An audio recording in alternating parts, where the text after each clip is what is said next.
1/3 that in Nogales, Arizona. Most adults in Nogales, Sonora do not have a high school degree, and many teenagers are not in school. Mothers have to worry about high rates of infant mortality.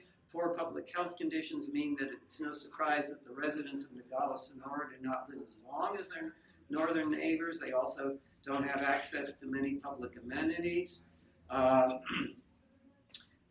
Roads are in bad condition south of the fence. Law and order is in worse condition. Crime is high, and opening a business is a risky activity. How could the two halves of what is essentially the same city be so different? There is no difference in geography, climate, or the type of diseases prevalent in the area, since germs do not face any restrictions crossing back and forth between the United States and Mexico. But perhaps the residents are very different. Could it be that the residents of Nogales, Arizona are grandchildren of migrants from Europe, while those in the south are descendants of the Aztecs? Not so. The backgrounds of people on both sides of the border are quite similar. All right? So borders matter. Borders matter a lot. And that only makes sense when you realize that the borders are the borders between different governments. So to sort of do a diagram similar to the one that, well, I'll wait to do that.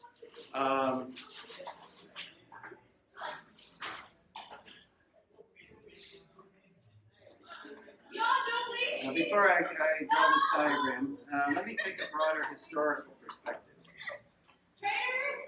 I pointed out before that I think the two most important events in human history are the agricultural revolution, which dates back to about 10,000 years ago,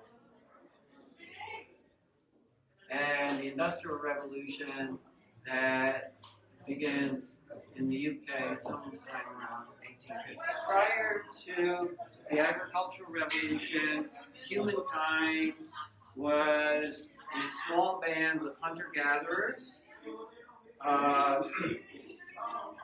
and these hunter-gatherers, there were various features to their societies. One was that they had no governments, in modern sense of the world. And they were relatively egalitarian. With the agricultural revolution that begins, yes, thank you. With the agricultural revolution that begins independently in several locations, in what we now call the Middle East, the Fertile Crescent, in China, later in Mesoamerica, you get not only the adoption of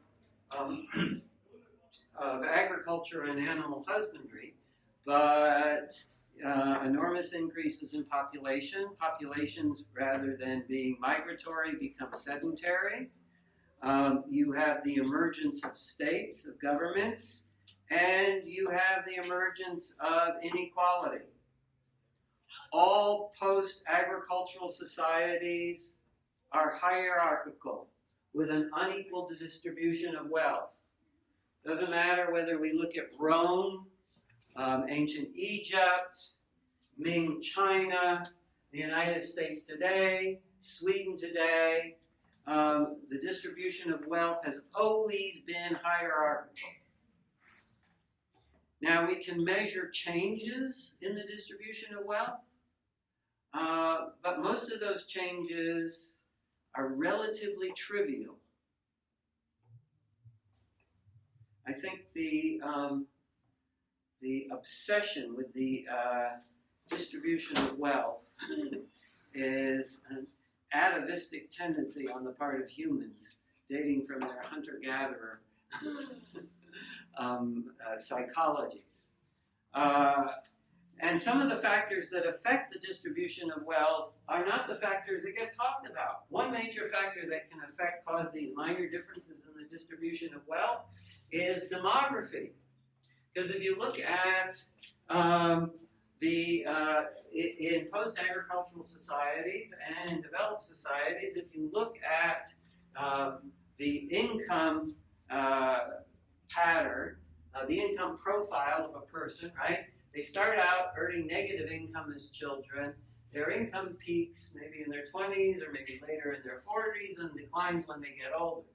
So you can have a society in which everybody's income profile is exactly equal, and yet the inequality would change, the amount of inequality would change depending on how many young people you have versus how many old people have versus how many middle-aged people.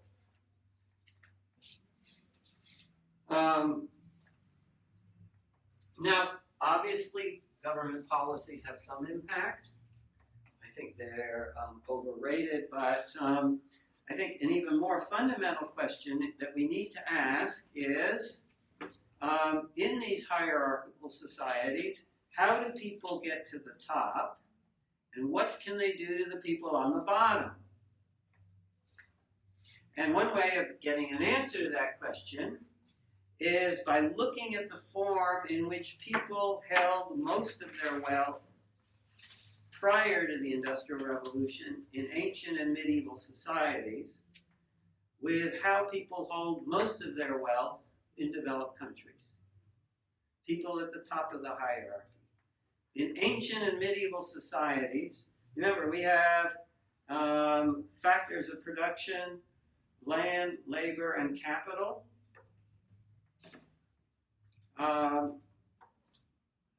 Which of those, and then you have consumption goods, all right? If you look at the elite in Rome or the elite in medieval Europe, right? What is their wealth mainly held in the form of? Land and consumption goods, right? Not capital goods.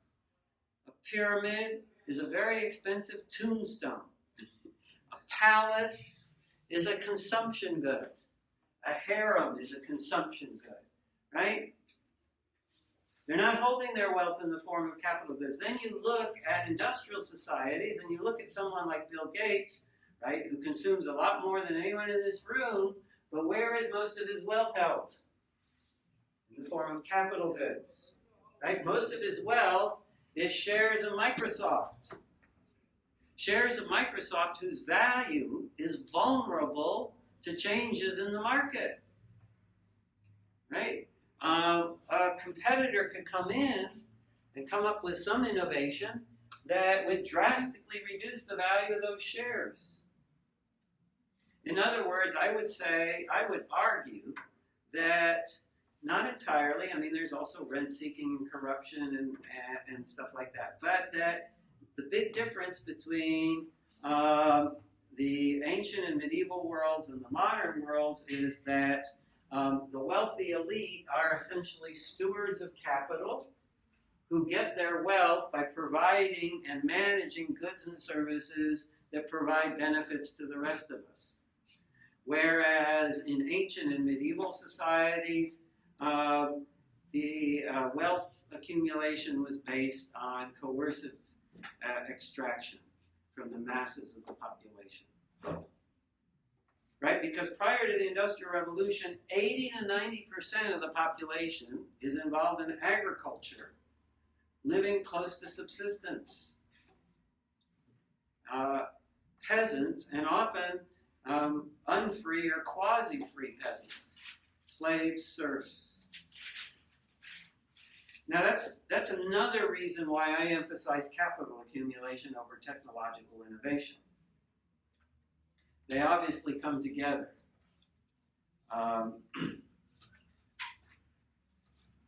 But again, you were having capital accumulation. You were having technological innovation throughout history. I know I asked this question before, but in the 15th century, who was more technologically advanced, China or Europe? And there's no question, China. China had developed cast iron, the magnetic compass, gunpowder, paper, printing, movable type, canal locks, deep drilling, kites, porcelain, stern post rotors, wheelbarrows, and efficient animal harnesses. And China was producing about 50% of the world's output at that time.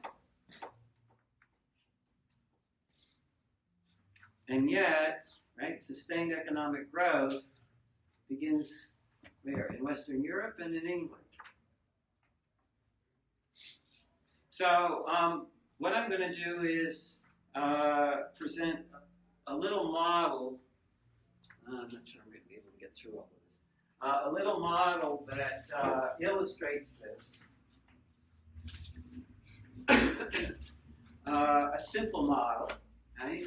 But given how simple some of these models are, I make no apologies for that. All right, it's a model that is an attempt to get at institutions, particularly the system of property rights that is enforced by the government, which ultimately I consider to be the fundamental determinant which determines whether you get capital accumulation,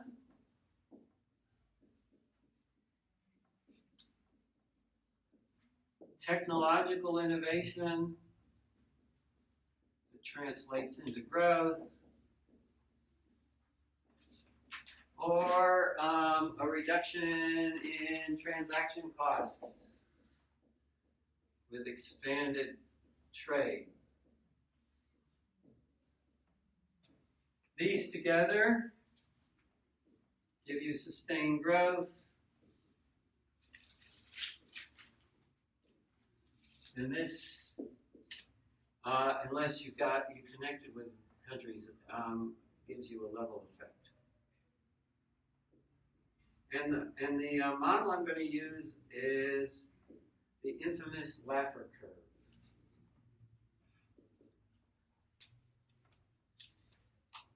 How many have had the Laffer curve in a course? I had it, but I don't remember all of it. I don't expect you to remember it. Public finance. Yeah. Okay. Here's the Laffer curve for a single tax. All right. We'll start with the Laffer curve for a single tax. Now there is no rigid convention about what goes on what axis. But for my purposes, I put the tax rate on the horizontal and the total amount of revenue that a tax generates. So let's think about like an income tax. And let's assume for a moment it's just a flat income tax. We know that a tax rate of 0 generates 0 revenue. We also know that a income tax rate of 100% over the long run is going to generate 0 revenue. And the Laffer curve looks like this. Nearly all taxes generate deadweight loss. Why? Because they tax activities and that people do less of, the higher the taxes. In fact, some taxes are designed to maximize deadweight loss. The tax on heroin, right? It's not designed to maximize the consumer surplus of heroin users and heroin sellers. Yes? What about tax on the land? Okay, you got me there. If you can tax only the value of the land and none of the improvements, then you've got a tax on a totally inelastic good, and therefore you don't have deadweight loss from that tax.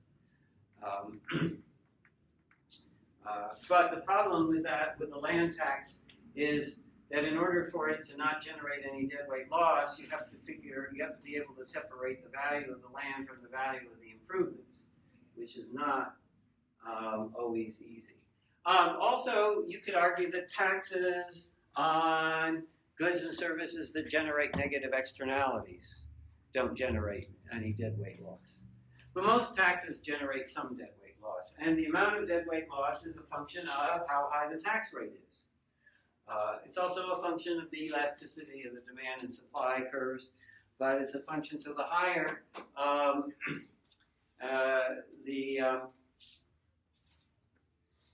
the higher the tax rate, the greater the deadweight loss, and eventually you reach a situation where the deadweight loss is so much that the tax base is being reduced. And this became an argument under Reagan's tax cuts, where supply-siders were misrepresented as arguing that the U.S. economy was here and that the tax cuts would generate more revenue, where maybe some vulgar supply-siders made that claim, but no sophisticated supply-sider. And basically what they said, we cut taxes, we're going to lose some revenue, but not the same amount of revenue as you do if you do a straight line extrapolation. And by the way, during Reagan's tax cuts, when the tax cuts went in, the share of personal income taxes paid by the top 0.5% of earners, right? The top actually did go up. Their share of the taxes went up rather than down. All right, so now what I want you to do is I want you to sort of think about a Laffer curve that is an aggregate Laffer curve for the entire regime, the entire polity, all right? Where this represents the exaction rate, the rate at which governments and the elites who run the government extract resources from the population, and this represents total revenue on the part of governments. Now, one thing this model can explain is the emergence of states themselves. And again, Mansur Olson has a good discussion of this.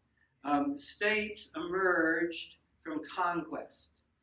States emerged essentially from roving bandits becoming stationary bandits. And why? Well, because if you're a roving bandit, you end up extracting so much wealth or resources from the host population that they can't sustain you. So governments tended to move to this optimum level of exaction.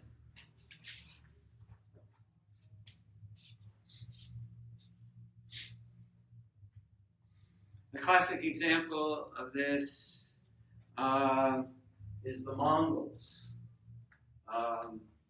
13th century, right? Pouring out of the Asian steppes into China, into the Middle East, into Europe, doing tremendous damage, right, in their roving bandit stage. Baghdad never really recovered from the sack of the Mongols. But then the Mongols are controlling what is known as the Silk Road, and guess what? They convert to taxing and protecting the trade on the Silk Road in order to generate sustained revenue. So you have another period in which the Silk Road becomes a major form of a major trade route between regions of Eurasia. All right, so now this is the rate of exaction that's going to maximize government revenue in the short run. Do you think it is the rate of exaction that is going to maximize economic growth? And the answer is not likely. All right? The rate of exaction that's going to maximize economic growth is one in which people feel secure to engage in capital accumulation, technological innovation, all of the things right? All of the protections, they don't have to worry about their stuff being stolen, that are necessary, right, to create these aggregations of capital that bring you sustained growth. We can have an argument about how far you should go here in terms to maximize sustained growth. Obviously, you don't have to go all this way to get some sustained growth. At some point, you are going to get sustained growth. Another way of thinking about it is there are diminishing returns to government intervention. If you think government provides valuable public goods, right? The first public goods they're going to provide are going to be the most valuable. And as the government increases in size, you're going to get some public goods that are less and less valuable. So however you think about it, so at some point, if a country, a government stumbles into this exaction rate and starts to experience sustained economic growth, what happens to this curve? As the economy gets wealthier per capita.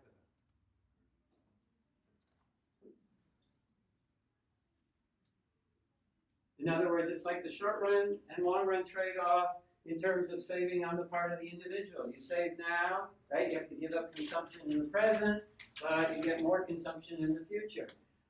You have a regime that is restrained in terms of its exactions on the population, and you start to gain sustained growth, and even though your exaction rate is lower, if you're a wealthier economy, you have more revenue, and there's the story of the British Empire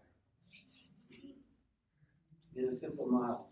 I have more to say about this simple model, but I've run out of time.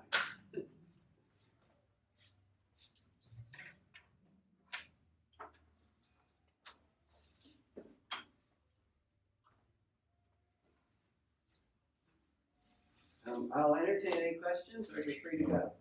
Do we need to present next week? Yeah, you need to be prepared to present every week. Although, obviously, I shouldn't tell you this, but I will. If you presented this week, you're less likely to be called on next week.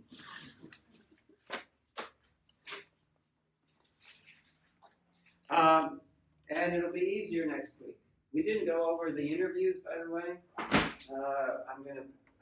I still have maybe a few things I want to point out about the interviews. I still have a little bit that I want to finish off this growth unit that maybe it'll take half an hour of next week, and then we'll get into new material with respect to the business cycle of macromality. And Sam, don't you have something you're going to turn in to me? You said 2 weeks. Oh, okay, all right. Yeah, that's fine. No, yeah, that's fine. I will go inside. I still have the 6 articles and the revision, the origin.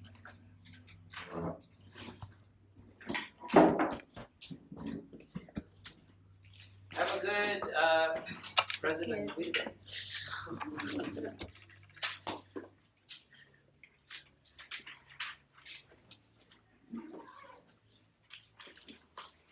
Although I'm not sure which presidents are really worth celebrating.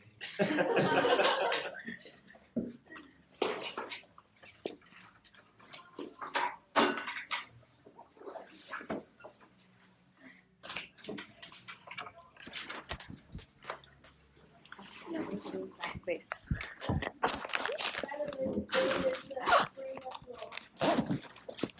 What? Chinese spring. Oh yeah. One year I was in San Francisco for the parade. Yeah. It was quite impressive. Yeah. Today is the. Are they having the parade there today? No, we have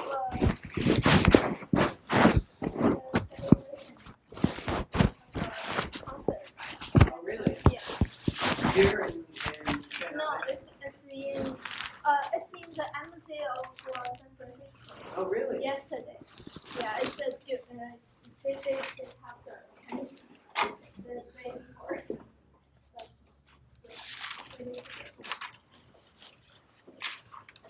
It's good that they know at least a little bit about China. Having a great time. And by the way,